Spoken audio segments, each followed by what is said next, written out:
Vous parlez, avec cet échec, d'une guerre d'ego et d'attitudes irresponsables.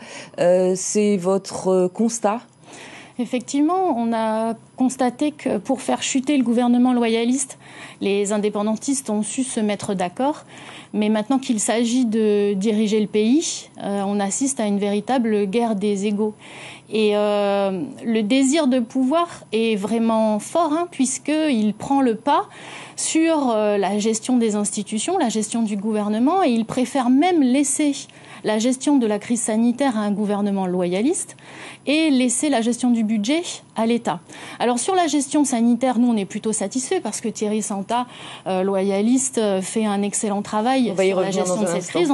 On va y revenir. D'ailleurs, je note au passage que on a été confiné à cause de crises et de problèmes liés au transport et qu'on n'a pas entendu le membre du gouvernement indépendantiste en charge du transport s'exprimer sur le sujet. Mais par contre, s'agissant du budget, la gestion par l'État, elle est problématique et elle est problématique à court terme parce que la Chambre territoriale des comptes ne va gérer que les dépenses essentielles, c'est-à-dire les salaires. Et tout ce qui relève des investissements, notamment des nouveaux investissements, va être reporté.